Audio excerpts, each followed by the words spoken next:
nesse lugar. Glória a Deus. É muito difícil você trazer um parente à igreja, mas nesta noite o propósito não é o CD, não é a festa, é o ide.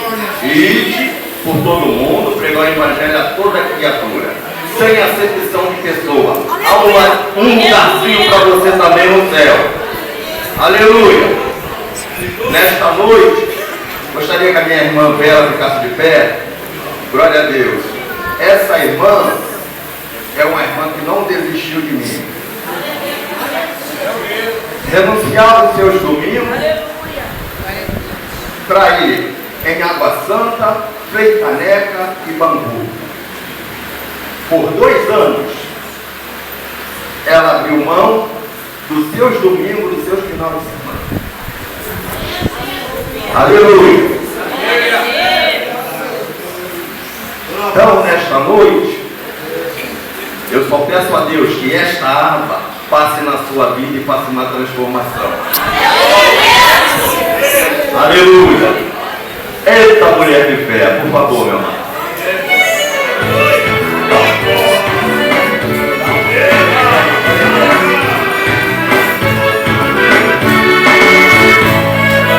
Eita, mulher de fé, eita, mulher de fé, Ela fora eu respondo, sua comunhão é grande com Jesus de Nazaré.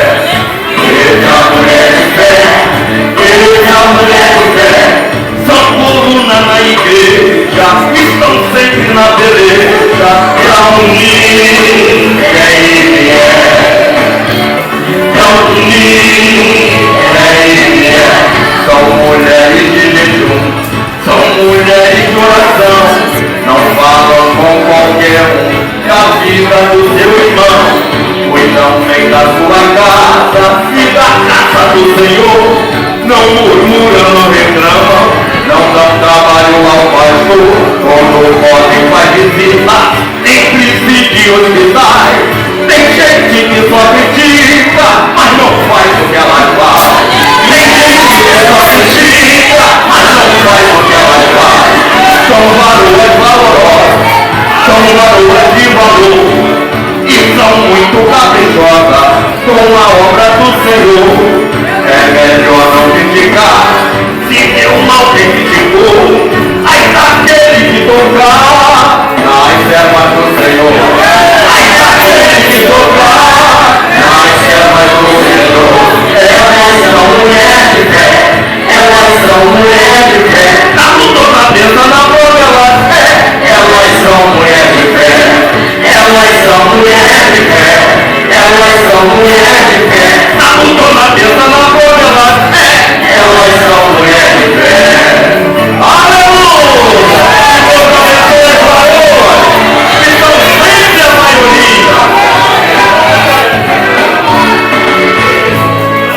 Eita, mulher de fé, eita, mulher de fé, Ela ora eu respondo, sua comunhão é grande com Jesus de Nazaré. eita, mulher de fé, eita, mulher de fé, São coluna na igreja, estão sempre na peleja pra unir quem vier, pra unir quem vier, São mulheres de jejum, são mulheres de oração, não falam com qualquer um da vida do seu irmão. Cuidam bem da sua casa e da casa do Senhor, não murmuram, não reclamam, não dão trabalho ao pastor. Quando podem faz visita em presídio e hospitais. Tem gente que só critica, mas não faz o que elas fazem. Tem gente que só critica, mas não faz o que elas fazem. São varoas valorosas, são varoas de valor, e são muito caprichosas com a obra do Senhor. É melhor não criticar,